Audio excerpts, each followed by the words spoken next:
I am Efthimia Aivaloglou. It's a very Greek name.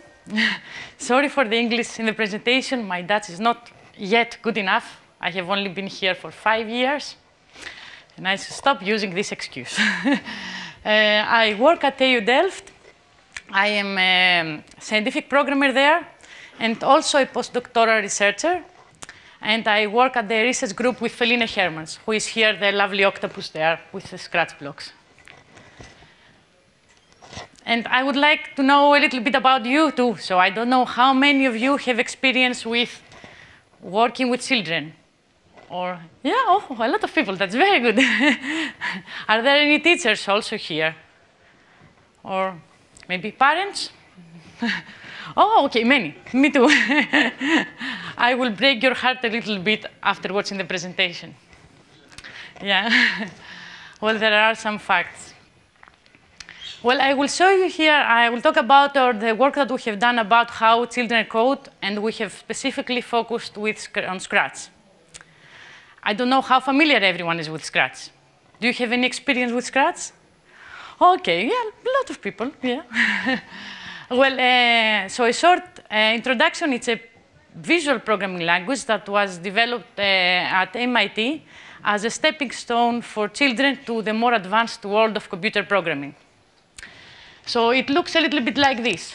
So there is a web interface, and children are presented with an environment to program using blocks. They can create sprites. There are two sprites here, the big fish and the small fish. And with each sprite, they can associate scripts. And every script begins with a trigger. So the first one begins when the green flag is clicked. This is when the game starts, for example. And they can fill in these scripts with blocks. There are many blocks that control motion, that control a program flow. There are if statements, loops.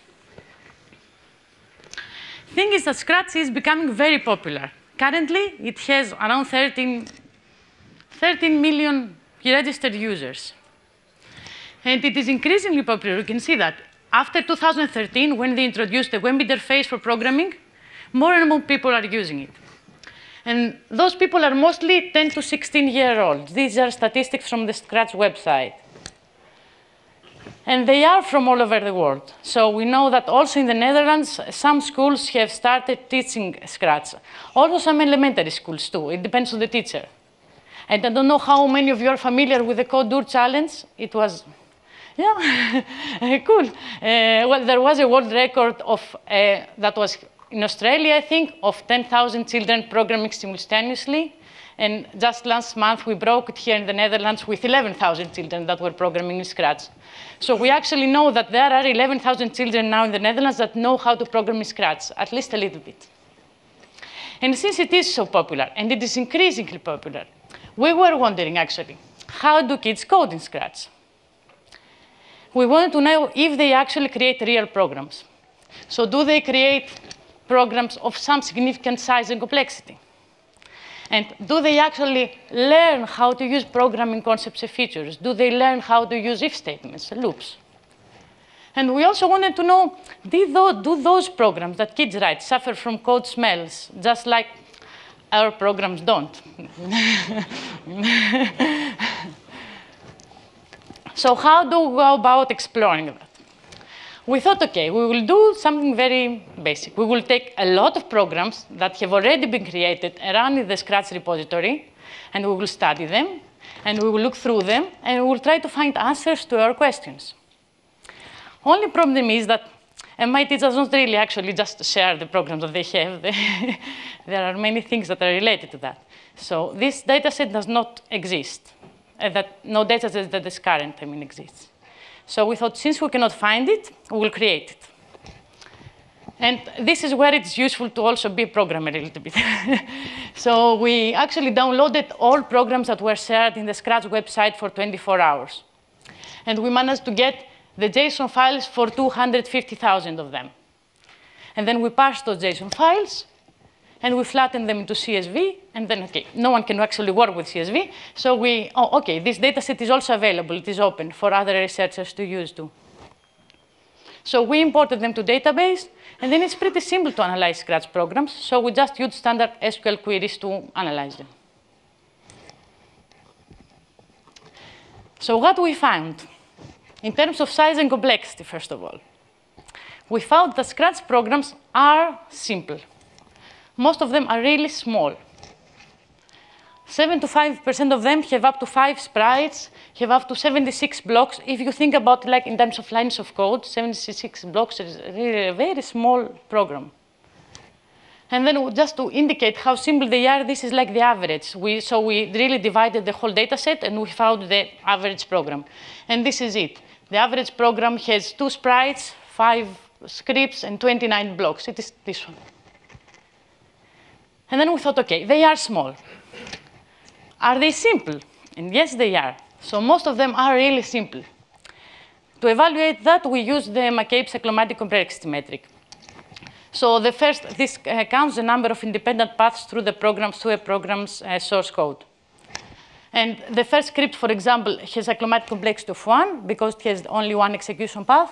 The second one has a cyclomatic complexity of 2 because execution might go in the if or outside the if. And what we found is that actually 78% of the scripts in the Scratch programs in the repository have a cyclomatic complexity of 1, have no decision blocks in them. They're just linear. But at the same time, this looks big in this case. We really found some very large and very complex projects. So we actually found projects that have up to 500 sprites. And we found projects that have up to 34,000 blocks. And this is one of them. And this is impressive, because if you consider that those programmers only have this interface to deal with, I don't know how they can manage 500 entities here. Oh, sorry. Oh. Sorry, I should not have done that. Yeah. And how they manage 34,000 blocks. They cannot really manage it very well through this interface. Still, they do. And then we went to concepts and features. We want to see what children actually use. We already talked about conditional statements. And we found conditional statements in only 40% of the projects. So these 2 blocks are the types of conditional statements that they can use in Scratch. And then we searched about loops. And the situation there was a bit better. So we actually found that 77% of the projects has one of those types of loops. However, only the first type is actually conditional loop, what we really use. OK, the second one too. The type that we use in traditional programming. So we rarely use like forever loops without any condition and no way to actually exit the loop, because in Scratch there is none. So then we thought we have to look at it a little bit further, because we also noticed that children, when they program, look at this code. So we have this sprite and we want to make it move this way when we press this arrow. So actually, this code makes sense to most children. So when the program starts, if the right arrow is pressed, then move. Well, it doesn't work, though, because it misses a forever loop around it. But children learn that whatever doesn't work, they just have to add a forever loop around it, actually. So it doesn't, so they would actually, when we're teaching them, they would tell us, well, it doesn't work, it still doesn't work. I added a forever loop around it, and it still doesn't work. OK, this doesn't mean, though, that they actually learned about loops, does it? They just, doesn't mean that they can actually implement a conditional loop, for example. And if we look at it more closely, then actually most of the loops are forever loops. And traditional conditional loops are only the 12% of them that we found. And then we move to events. So actually, Scratch allows broadcasting events, and then creating a trigger when this event is caught to start executing something. And these are commonly used. Almost 1 every 3 projects use them. And we searched about is their activity. And more than half of the Scratch programs are interactive. So we try to find one of these types of blocks in the program. And the most common one is the when key is pressed. The most common one is the space, and then the arrows, and then the numbers, and then the letters. About the variables. They are used in 1 every 3 projects. But only, 70% of them use them a lot. So have more than 4, let's say. And these are the blocks that children can use variables with. And about procedures, this was not very good. So actually, Scratch allows creating procedures that does not name them procedures. It names them custom blocks. So they are custom blocks. And for example, there is a countdown custom block here, and it is used in another script this way. So when space key is pressed, then call the countdown block. But this is only used in 8% of the projects. But for the projects that do use them, we saw that they use them a lot. So the projects that use procedures have half of their code in procedures. And this code is actually of increased complexity than the rest of the code that we found in the repository. So maybe it's an indication of more advanced users, maybe adults using Scratch. Yeah? I want to understand something. Did they give the kids instruction, make something that does this or that? Or did they say, let's invent something? So we do not really, we took projects that were created in one day in Scratch. So we do not really know where these projects come from. Some of them might be from classrooms. Some of them might be just children programming at home. So we don't really know about the origin because we only have what is given at the Scratch website and not even the age is there. So we don't even know the age of the people that created them. I have some little experience with Lego. You give a child a box of Lego and say, make something, and they don't succeed, then you give them the same box and you say, make an airplane. And suddenly they make an airplane. Yes. It's different. But maybe they have to be instructed. So maybe these are children that were instructed to use procedures too. But we don't have a way of separating the profile of children that did one or the other. So we don't have profile information for the children that did it, unfortunately. There are some projects that the Scratch website can guide children through. So it tells them to create this, go through these steps. So there are projects like that that are started projects for children to begin with. Yeah, because you gave numbers, but I have the feeling that if you tell the kids there is something like a procedure, oh, well, they can use it. If you teach them what it is meant for, suddenly you get another kind of program. Yes. We agree with that. And we did that, and we'll talk about that later in the presentation. So we actually did that in a course that we did. So just wait a little bit. At the same time, we did find also some projects that are very sophisticated. So we did find projects that have up to 850 procedures, which is impressive because those developers cannot really keep track of what procedures they have. They really have to scroll through down in all sprites to find them. So this is impressive. And we found projects with 340 variables.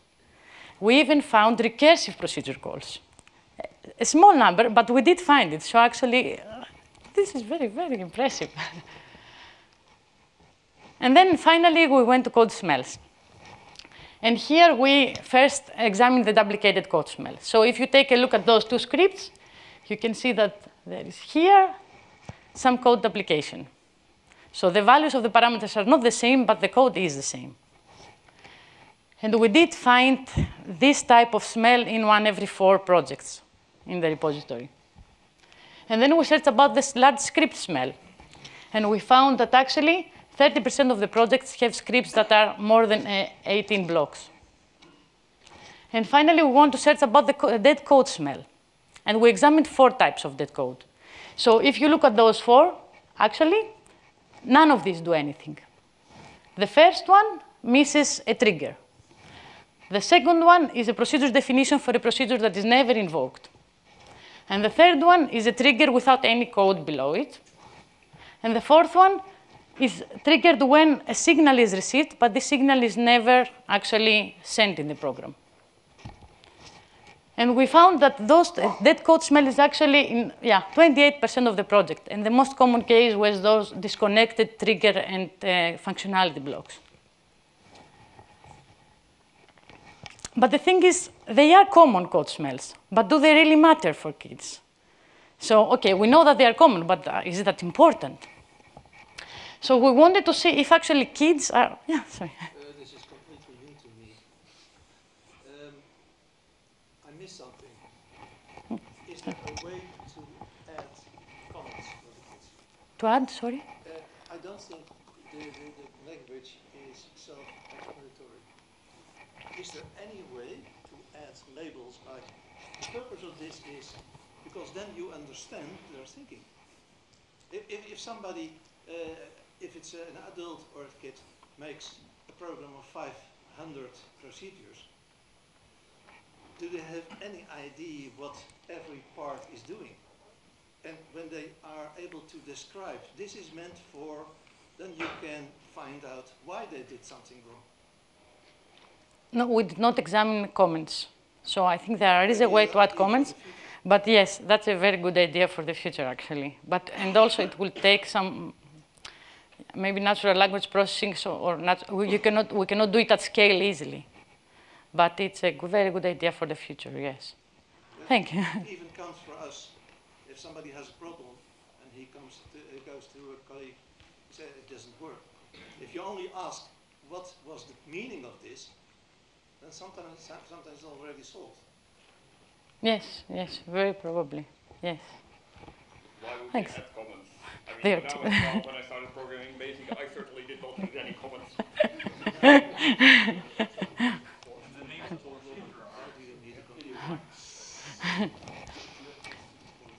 But, so, about code smells. Since we wanted to see if they're important for kids, we know they're important for adults. We know we should avoid them. But what about kids at this level? So what we did is we actually created an experiment. We went to school and we taught 3 classrooms. We gave an introductory 1-hour lesson about Scratch, and then we presented them with an experiment. So that was a game that was already implemented, but in 3 versions. And the children were randomly assigned to one version of the 3, and then they had to reply to simple questions. So this game was actually this one, sorry, this one. So there was the ball and the bachi, I think it's called that. And this was a good version. So 1/3 of the kids got this version. And then they had 2 smelly versions. We examined the long method smell and the duplicated code smell. So the good version was this one. So you can see that it finishes when the green flag is clicked. It has to wait until there are 5 points. And when there are 5 points, to say congratulations, play a sound, and then set the points to 0. At the duplicated code version, we split this actually. So there was a when green flag is clicked, wait until points is 5, and then say congratulations. And then in another script, play a sound. And then in another script, set points to 0. And we also gave the other 1/3 of the kids a log method version. It is simple. We just combined everything into one large method. Well, we found that actually do code smells matter to kids? Yes, of course they do, to make a long story short. But the kids performed better, of course, in the non-smelly version. But what they could not do depends on what type of smell they encountered. So we found that actually, if we take a closer look, we asked them, when have you won the game?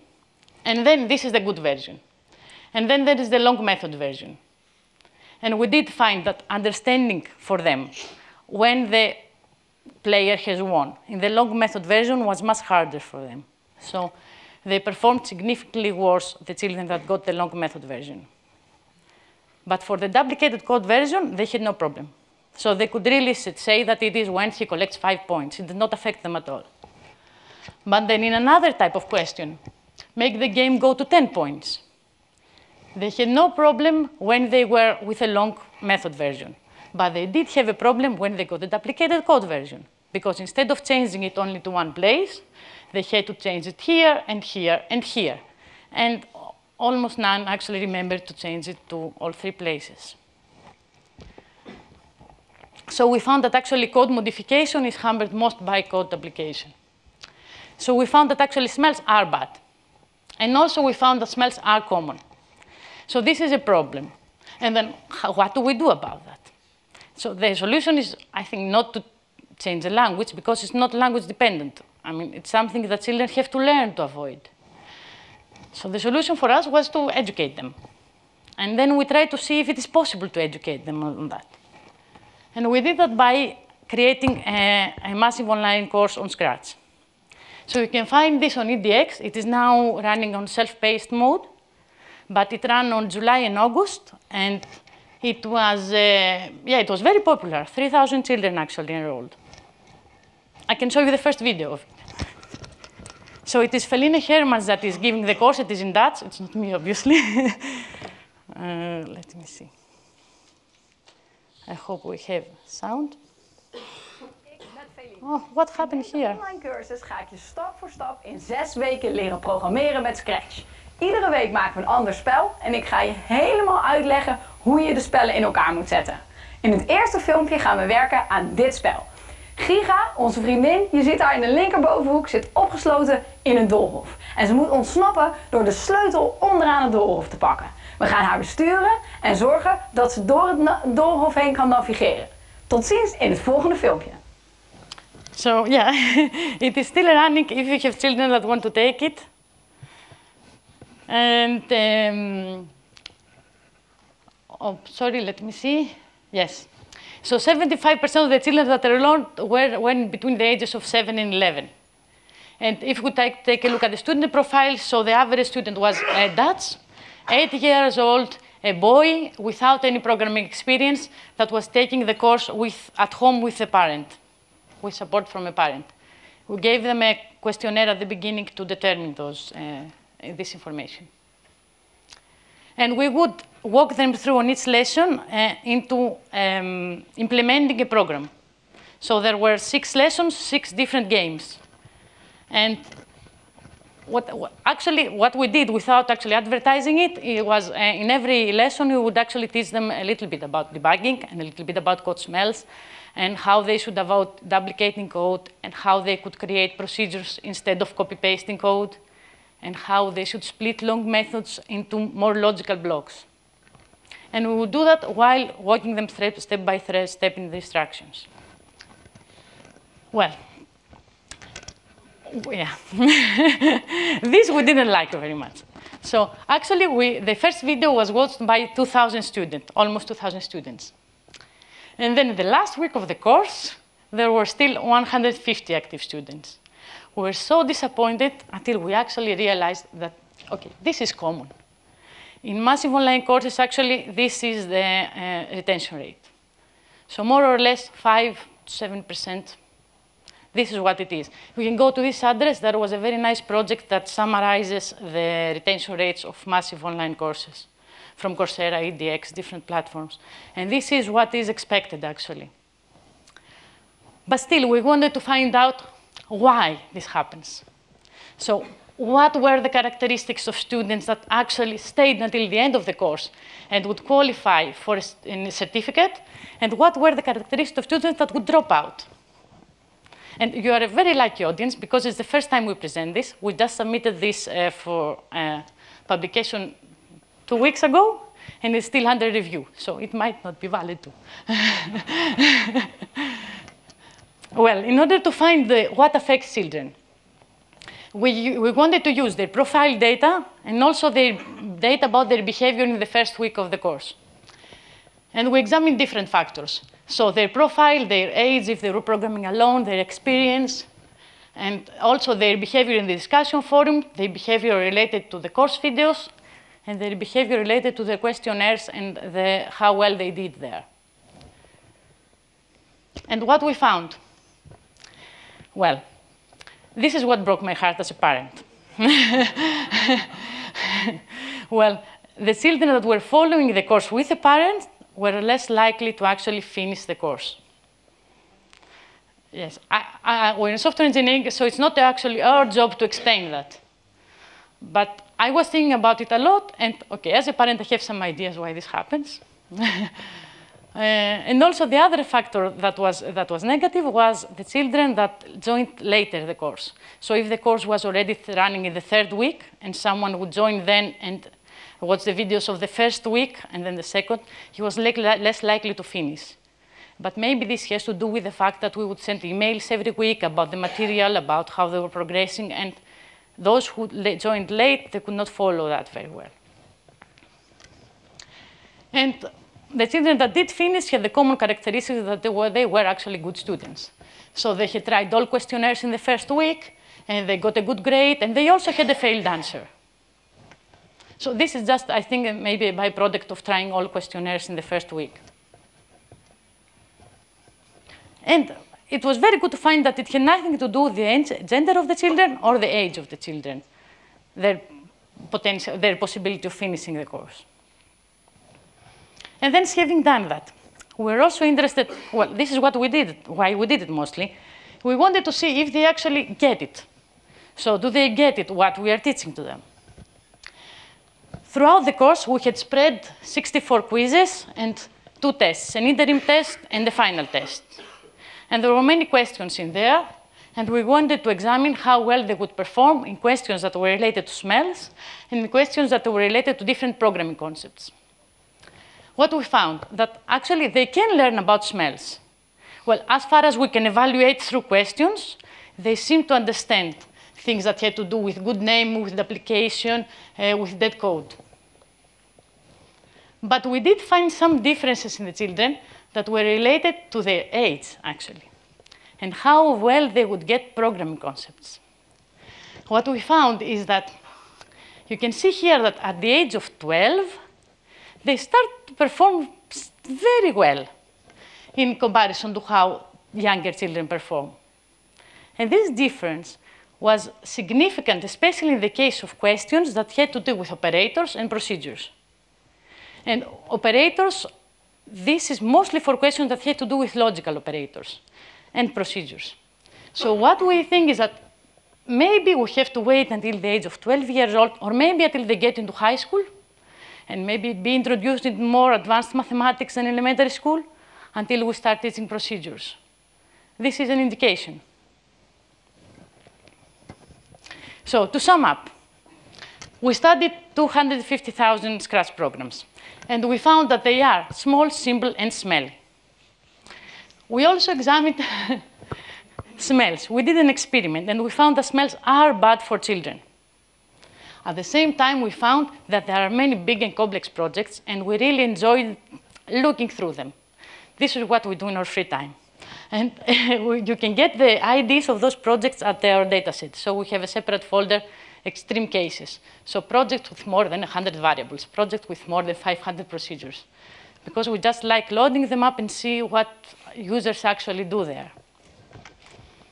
And finally, we found that maybe some concepts like procedures and operators, maybe we should wait until children are a little bit older until we start teaching them.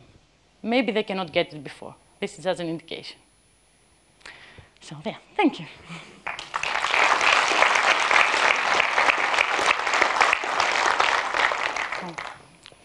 Questions? Yeah, please. Well, you said you had some ideas about why following the course with the parent is not, but you didn't say what these were, so can you comment on that? Yes, I did, because this is just personal opinion. I mean, I don't do research on psychology or sociology. I don't even know the right discipline for that. But I'm thinking that maybe children that are following the course alone are more intrinsically motivated, they call it. They are self-motivated. So there is a larger percentage of children following the course alone that are self-motivated. And maybe it has to do with motivation, because some children are started the course with a parent, with the motivation from a parent, and maybe sometimes parents do not keep up for 6 weeks. Maybe this is the reason, but I'm not sure. This maybe maybe we have to do a little bit more research on that, and maybe we're thinking about asking them at week 3 and 4 if they continue working with their parent, or if the parent has left them to continue doing it alone, and see what happens there. I have a question. How much time is the children on the computer doing Scratch every day? Yeah, we did not measure that, actually. But we did measure that it was, and we only measured the distinct days. It was one of the factors. We only measured the distinct days that they did, that they worked on per each video. Let me show you. Sorry, it was, I think. Sorry for doing that. I know it's annoying. Here. So we did see the distinct days engaged in videos, and we saw that most children every week would be mostly 1 or 2 days engaged in doing course videos, but we didn't measure the time. 1 or 2 days per week for distinct days, this we checked. And yeah, pausing behavior was also significant here. It did not affect how many times they paused the videos. We did see that in most cases they would pause them like more than 10 times, which means that actually they would watch it and maybe stop and search something or go to implement this and continue. So, but we didn't see that this behavior affects their possibility of finishing the course. Yeah. Did you measure any relation between talents and persistence? Talents and persistence. Well, I saw that yes. graph, So I wonder if the children that really make it till the end, are those the most gifted boys and girls, or are that the mediocre talents? yes. Well, we saw that we only measured the first week, how well they did on the first week questionnaires and quizzes. So we didn't want to check what happens in the end, because we wanted to actually find if there are some characteristics, like you say at the beginning, that we can identify who has a potential for finishing. And this was, the number of the grade for the first week. We found that this affects their possibility for finishing. So actually it was, sorry, stop obeying me. Yeah, so having a good grade at the first week does affect it. But their prior experience with Scratch or Lego Mindstorms or anything else we had asked them, this does not affect it. Only having a good grade at the first week. Even if there is a faint answer. Because we wanted to check that, because there is some research that is being done on the feedback loop of children, and the fact that when they do not perform good, then they think they are not good at it, so they stop doing it. But this, even if they have at least one failed answer, it doesn't seem to affect them if the overall grade is good. I ask because I have a very strange experience. I worked at the University of Amsterdam. There was a girl who had never wrote a program. And we formed a group, and we had to write some artificial intelligence. And in 1 week, she wrote a program that astonished them all. After that, she said, I don't like it, I'm going to study it. I don't like it? Yeah, she wrote a perfect program that you could ask questions, you got very smart answers. And then she said, well, it was psychology, by the way. She said, I'm going to study again, I don't like computers.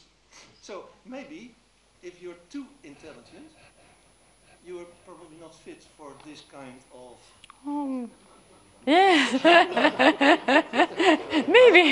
Maybe, yes. Maybe.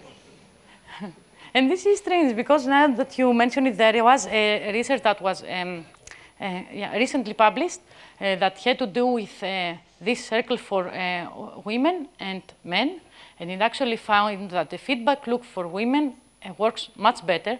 So if female students do not perform well at exams, maybe at the beginning of the course, then they immediately will think that they are not good at it, and they are more likely to give up. For male students, this does not work so well. So even if they do not perform so well, they do not think that they are not good at it. They have to perform bad many times until they think they are not good at it. But this has a positive effect of them that they do not give up. So yeah, maybe it's an exception there. It was an exception, the one that you mentioned. Yeah. Yeah. So from all of those course weeks, I understand dropout is normal.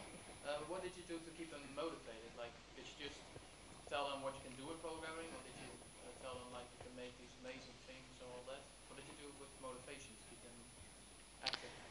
So we tried to have an interesting game every week. I mean, we could not do much apart from having an interesting course material, keeping the video short, because this has been shown to help, and sending them emails with the amazing things that will happen every week at the beginning of the week. So I don't know if there is something more that we could have done, actually. Yeah, I think maybe an indication, children usually have a short attention span, so long videos usually don't work, which of course yes. falls a lot. for adults too. So we kept the video short because it has been found by research on massive online courses that short videos work better for adults too, not only for children. So maybe all of our attention span has been affected by non-online courses. Yeah. Yeah. I know that for Lego Mindstorms there is a C-style language that you can use instead of the block-based language. So I wonder if there's also such a more C-style, more scalable language for Scratch that you can use to write a program of, what was it? 34,000 blocks. Because I don't think you would be able to do that with just I can't imagine. Yeah. Yes, we are not aware of that, so we are not aware of any other representation that is given by in the Scratch website. So we don't. It's very impressive.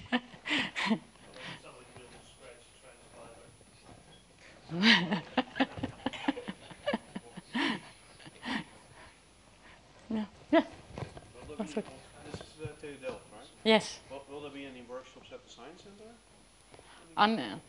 Any workshop on the on Scratch? For Scratch or Lego Mindstorms, or because my kids often go there. Yes. Play with other setups, but I haven't seen this one. Yes, we are thinking of actually doing that. We want to. Our next step is to run this MOOC that we're running on an actual physical, where we can control the environment variables, and we can see things more better. So we're thinking of either doing something with the Science Center or doing maybe a day conference at one, not conference, yeah, one day for children at one of their school breaks. That we can actually teach them and show them and control the things and do experiments there. And see actual direct feedback. Yes. But this is, yeah. Yeah. Yes, yes, we are thinking of doing something either Science Center or at the TU Delft with that. Yeah, thanks. Okay, we'll give you your card later, yes. Yeah? I have used Khan Academy. I'm not sure, do you know? No. Well, what they do, they provide extra exercises if you're not going so fast or if you have a lot of failed answers yet. So the program adapts to your knowledge. I was wondering if you have something in mind like that, so that children who are not as fast get more exercises, and maybe children who learn very fast, they don't need to go through all of it. To me, it feels like an adaptive program might help motivate children very much.